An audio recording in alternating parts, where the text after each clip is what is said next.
Good morning, world. Cece here. Let me ask you a question. And this is one, by the way, I've asked myself a lot lately. What do you tell yourself when life doesn't go your way? I mean, seriously, think about it. When someone hurts your feelings, or your plans fall apart, or money gets tight, or you lose someone you love. Had a lot of that the last few years, I can say. Or maybe you simply wake up and today just feels off. What do you tell yourself? Because I've noticed that the answer has changed for me. Years ago, if something went wrong, I'd replay it over and over and over again in my head. I'd analyze it until I had analysis paralysis. Wonder what I should have said or what I should have done. And sometimes I'd carry that one bad moment around for days or longer. Definitely not proud of that. But today, I still have those moments. I'm still human, and like a lot of us, I still get hurt or frustrated from time to time. But something has changed inside of me. For a long time, I thought if I worked on myself enough, life would eventually get easier. Not perfect, just easier. Now, part of that actually is true. Life is easier in some respects. But I don't think of it quite that way anymore. I think that life is always going to be life. People will disappoint us, or worse yet, we'll disappoint people that we love. Or we'll lose people we never imagined living without. Our plans will fall apart. Things won't go the way we hoped. But none of that means that we're doing life wrong. It just means we're alive.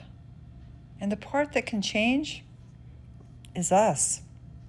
You know, you've heard me talk a lot about the ocean in a lot of my podcasts.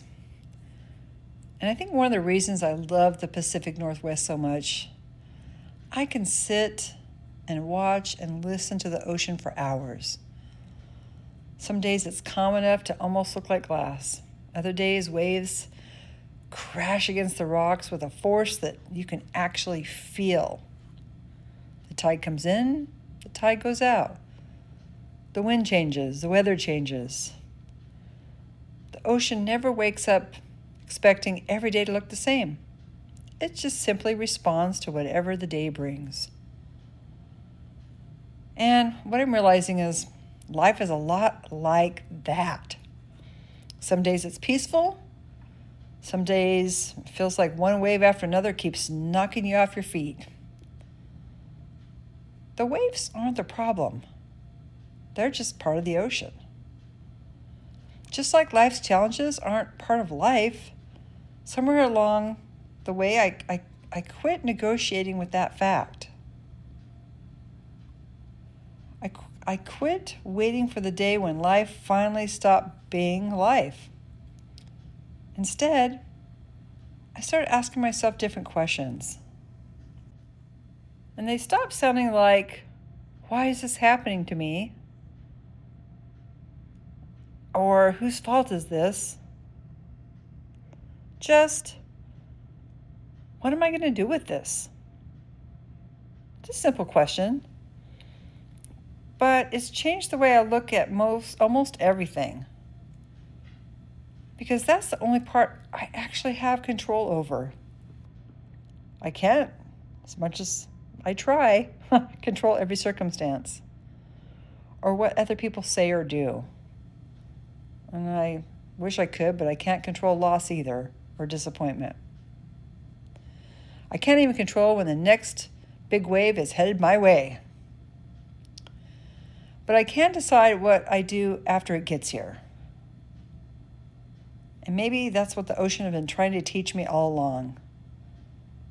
The waves never stop. Some are gentle. Some are powerful enough to, again, knock you on your ass. But none of them stay. Well, that is, unless we internalize too much. They all roll back into the ocean. And I'm finding that that's true about life as well. The good moments don't last forever, but neither do the hard ones. So when life happens, oh, and it will, maybe the answer isn't to fight the wave or pretend it isn't there. Maybe it's just to remember this isn't my new reality. It's just today's wave. Learn from it, feel it, and let it roll back out. Because life happens. So back to the question, now what? Now, you take a breath and you remind yourself that this won't last forever. And you don't build your house on today's wave. So as always, take care of your mind, and the rest has a better chance of falling into place. Until next time, this is Cece, and this is Cece Talks Live. Real talk, real life.